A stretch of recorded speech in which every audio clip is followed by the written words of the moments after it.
Over the course of my lifetime, I feel like when I was growing up in the 90s, weed was basically treated like heroin or something that would immediately kill you, or at least that's how it was spoken about to me. My parents say if you smoke a joint, a week later you're going to end up like in a crack house and your life will be over. And then it turned out that wasn't really true. And the backlash flew the other way, where it was like, weed is probably good for you. It's basically like eating your vegetables. There's no harm. Politicians, like 80-year-old politicians, are tweeting "Happy 420." It's just terrible.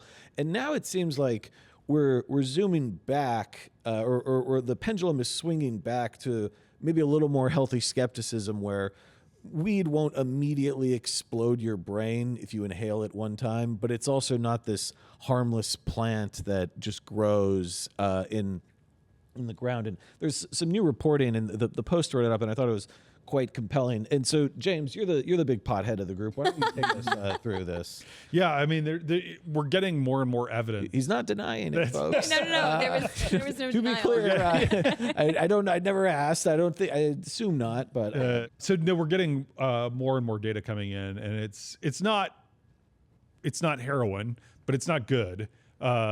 Smoking pot, especially regularly, is not good for you. And I mean, the key takeaway is kids smoking marijuana is very, very bad. Like, the brain is developing when you're younger than 18, especially, if you're somehow exposed to marijuana at 12 or 14, it's going to mess you up. It's going to hurt your development, and it's going to mean that you're less smart, you're less able to remember stuff. But the fresh peg, and I'll go through some studies that we've just gotten in recent days.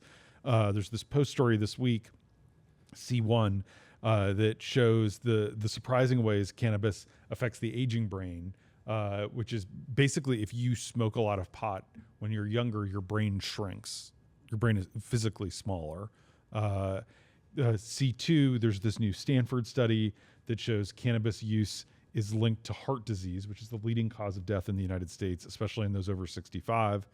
C3 shows, from the Stanford study, regular cannabis use is correlated with a 29% increase in heart attacks and a 20% increase in strokes.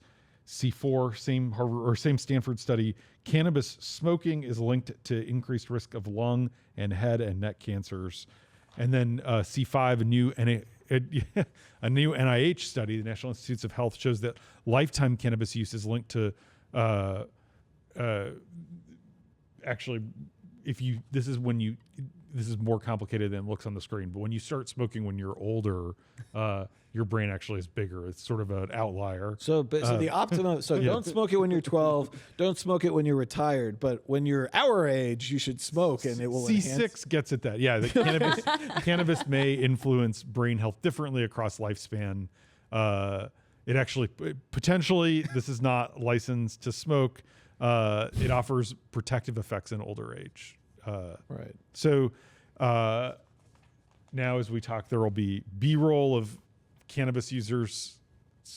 Oh wow! Look at that! Wow, A beautiful weed plant. forest. Yeah. Pretty. I mean, no one's better off from. I mean, there's the other thing that we now have a lot of study. If you have psychosis that runs in the family, like if you have a family history of mental illness, smoking pot is very likely to make you more mentally ill. Mm-hmm. And I mean, one of the things that makes these studies hard when you really drill into them is, like, are people smoking pot because they already have issues? And so then that's showing up, is it, right. Are you smoking, because you have some underlying thing that you're trying to, or are you smoking pot and therefore not going to exercise because you're on the couch, right. and therefore you have heart disease, or is marijuana, or is, the inhalation of smoke affecting your heart? I'm really grateful to the people far smarter than me who are carrying out these studies to give us the information. I also think it's reasonable to say that this is pretty intuitive, right? And I'm really genuinely grateful for the studies, and it's great to have the knowledge and to have the science to back it up. But, Adam, like you were saying, we went through these crazy phases where we pretended that marijuana was the same as shooting up heroin. And then we went through a phase where, oh, no, there's medical marijuana, so this is really good for me. I'm self-medicating. This is fantastic. Obviously, both of those extremes were always untrue. If you are developing, if you're young, if you're still growing, consuming this stuff is going to mess with you a lot more than if you're adult. If you're doing it on a daily basis, on a really frequent basis, that's going to have a much bigger impact on you than if you're doing it recreationally. I'm personally very pleased that so many states have legalized it so people actually know what they're getting. I think one of the big issues behind marijuana for a long time is people just did not know what they were inhaling, and it was all different grades and backgrounds and a lot of weird stuff in there. I'm pleased that people have the choice and the option to do what they want to do. But like so many things that are legal, that doesn't mean that it's good for you. It doesn't mean that it's medicine. It can really mess with you if you're abusing it or not treating it properly. I think the flip side of legality, I was talking to a family member who used to smoke a lot of pot in the 70s. And he told me he doesn't smoke anymore. He's in his 60s now, and he's like, "Man, I walked into one of those dispensaries and I saw that stuff. And when I was a teenager, I would have lost my mind, because it's so the THC percentage has just increased so dramatically that it's almost a different drug than it used to be. Now you could make up for that by just chain smoking joints, back then, so you could still get very high or whatever. But it does seem like it's become materially different, where the flip side of legalization is that by professionalizing the industry, as is often the case, they're just packing more of it. You pack more sugar or more protein into foods as you get more advanced science. You also pack more THC into drugs, and I think that probably drives a lot of the issues around brain development or or mental health, I would assume. Yeah. No, I mean, the point about psychosis has been very well established for a long time. Teenagers should really know to not regularly use marijuana while their brain is developing.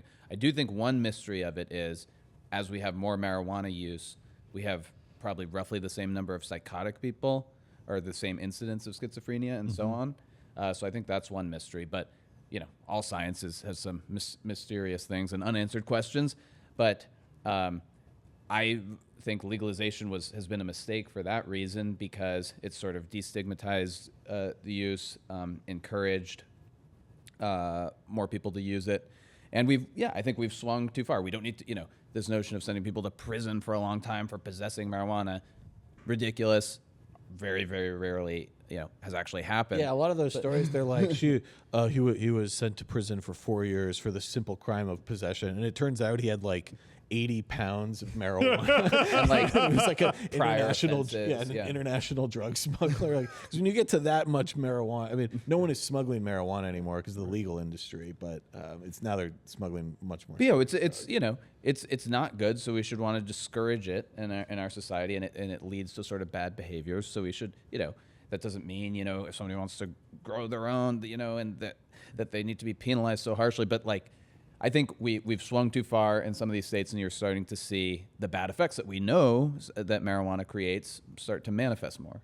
Final thought on this is that states have become addicted to the tax revenue of marijuana. And so it does make it hard, because there was this race to legalization, and now a place like Colorado gets a lot of its state revenue from selling, from taxing sales of marijuana. And that's not good, because then it prevents public health campaigns to be like, this is actually bad for you. I've got no issue with that. I mean, if anything, they've probably set the tax rate a little bit too high, because there are still people who are buying the stuff illegally because huge black markets for people who are trying to avoid paying the taxes. The super high tax. Yeah, I mean, I think some of these states should bring it down slightly, so you have more people entering the legal market.